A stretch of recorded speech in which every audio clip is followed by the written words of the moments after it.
क्षेत्रीय गांव खैडी कर्मू में शनिवार को आजाद समाज पार्टी की सत्ता परिवर्तन यात्रा पहुंची। इस दौरान पार्टी के राष्ट्रीय अध्यक्ष चंद्रशेखर आजाद ने विशाल जनसभा को संबोधित करते हुए प्रदेश और केंद्र सरकार पर जमकर निशाना साधा। सभा स्थल पर पहुंचते पर कार्यकर्ताओं ने उनका जोरदार स्वागत किया।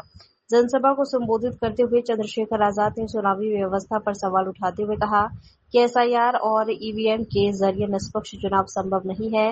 बैलेट पेपर से चुनाव कराए जाने चाहिए। उन्होंने इसके लिए जनता से समर्थन भी मांगा। उन्होंने रोजगार, किसानों और सामाजिक न्याय के मुद्दों पर प्रमुखता से उठाते हुए कहा कि देश के युवाओं को जाति और धर्म की राजनीति से ऊपर उठकर रोजगार की मांग करनी चाहिए। उन्होंने कहा कि ग्रामीण क्षेत्रों में रोजगार के अवसर बढ़ने चाहिए ताकि युवाओं को पलायन न करना पड़े। चंद्रशेखर आजाद ने आरोप लगाए हैं कि सरकार समाज को धर्म और जाति के आधार पर बांट रही है। उन्होंने कहा कि अपराध करने वाले को सजा मिलनी चाहिए, लेकिन किसी व्यक्ति के साथ उसकी जाति या धर्म के आधार पर अन्याय नहीं होना चाहिए। नौजवानों को तैयार करके बहुजन समाज में भाईचारा पैदा करके सत्ता को उखाड़कर कमजोर वर्गों के हक अधिकार को सुरक्षित रखने का फैसला लेके आजाद समाज पार्टी के संघर्षशील नेता कार्यकर्ता जमीन पर उतरे। भयंकर गर्मी में एक लक्ष्य को लेके कि उत्तर प्रदेश में परिवर्तन होना चाहिए और उत्तर प्रदेश के नौजवानों को, किसानों को, मजदूरों को, महिलाओं को उनके हक अधिकार मिलने चाहिए, चाहे वो कर्मचारी के रूप में हो, चाहे वो बेरोजगार के रूप में। आपके कार्यक्रमों को परमिशन नहीं मिली है।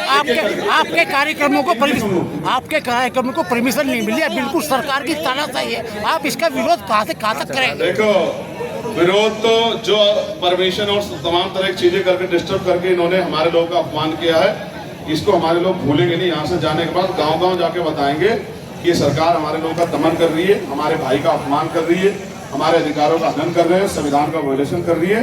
इनको हम वोट के चोट से जवाब देंगे। हमारे लोग भूलने वाले नहीं। आज न्यूज़ पेपर को लेकर हजारों लोग 27 में अकेले चुनाव लड़ेंगे, गठबंधन से लड़ोगे। भाई जनता का इतना बड़ा ये प्रेम समूह आपको दिख रहा है ना, इन्हीं के साथ मिलकर लड़ेंगे। मैं फिर आपसे कह रहा हूँ, ये देखो लो जनता की डिमांड नगीना में भी हम लोग अकेले ही थे।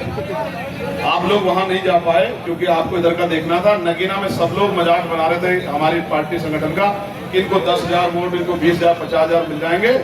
जनता जिसके सर पे हाथ रख देती है, आज भले इसको निंदा कर दो, कल नहीं कर पाओगे। जिस दिन 27 का रिजल्ट सवेरा आएगा, आजाद समाज पार्टी हैसियत में होगी। आजाद समाज पार्टी के बगैर सरकार नहीं बनेगी। मेरी बात युवा धर्मेंद्र प्रधान जी का इस्तीफा मांग रहे हैं। युवा धर्मेंद्र प्रधान जी का इस्तीफा खुलकर मिल रहा है। आप पूछो जाके जितने लोग आए मुस्लिम समाज के बताएं। नहीं, आपने मंच से कहा कि मुसलमान हमारी तरफ आ जाए। हाँ, मैंने गेट बड़ा लगा, मैं ये कहूँ। सांसद जी आपने कहा कि मुसलमान आना चाहता तो स्वागत है। सांसद जी आपने लेकिन मैं फिर कह रहा हूँ, भाजपा को रोकने के लिए कोई हमारी मदद करने के लिए आएगा कि हम मदद करना चाहते तो हम उसका सम्मान।